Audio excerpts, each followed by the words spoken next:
গাইবান্ধার গোবিন্দগঞ্জে ইছামতি গজারির খালটি মরে যেতে বসেছে, অথচ এই জলাধারটি স্থানীয়দের কাছে ছিল এক আশীর্বাদের নাম।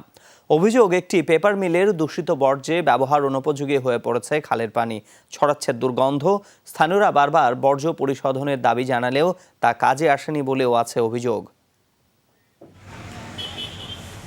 গোবিন্দগঞ্জের চাপড়িগঞ্জে ফসলি জমিতে গড়ে উঠেছে রাজা পেপার মিলটি। 2 বছর আগে মিলটি যখন চালু হয় তখন কর্মসংস্থান সহ আরও নানা সুবিধা মিলবে এমন আশা করেছিল স্থানীয়রা, কিন্তু সেই আশা ধুলোয় মিশতে সময় লাগেনি। মিলের অপরিশোধিত বর্জ্য সরাসরি পড়ছে ইছামতি গজারির খালে, ফলে এরই মধ্যে ব্যবহার অযোগ্য হয়ে পড়েছে খালের পানি। স্থানীয়রা জানান, আগে অনেক মাছ পাওয়া যেত এই জলাধারে, দূষণের ফলে এখন আর তা পাওয়া যায় না, সেচেও ব্যবহার করা যায় না পানি। এছাড়া বর্ষায় খালের পানি উপচে নষ্ট করছে আশপাশের কৃষি জমিও। আর কতটা উৎকট গন্ধ তা খালের আশপাশে গেলেই বোঝা যায়।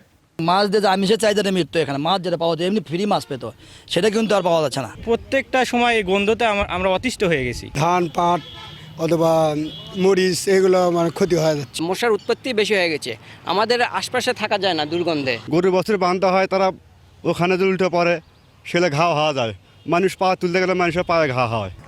স্থানীয়দের অভিযোগ, কয়েক দফা বর্জ্য শোধনাগার বা ইটিপি স্থাপনে মিল কর্তৃপক্ষকে তাগাদা দিয়েও কাজ হয়নি। আসলেই ইটিপি স্থাপন হয়েছে কিনা তা জানতে ভেতরে ঢুকতে চাইলে বাধা দেন কর্তব্যরত প্রহরী। পরে ফোনে কথা হয় মিলের দায়িত্বরত একজনের সাথে। বৃহৎ স্বার্থে একটু ক্ষুদ্র স্বার্থ একটু সমস্যা হতেই পারে, তারপরও এখানে তো হলো একটু ভরাট হয়ে গেছে, তো এই জন্য একটু সমস্যা। পরিবেশ দূষণের অভিযোগের সত্যতা পেয়েছে স্থানীয় প্রশাসনও। ভাবে তারা লাইসেন্স পেয়েছে, তারা পরিবেশের ছাড়পত্র পেয়েছে কিনা আমরা তাদেরকে নোটিশ করব।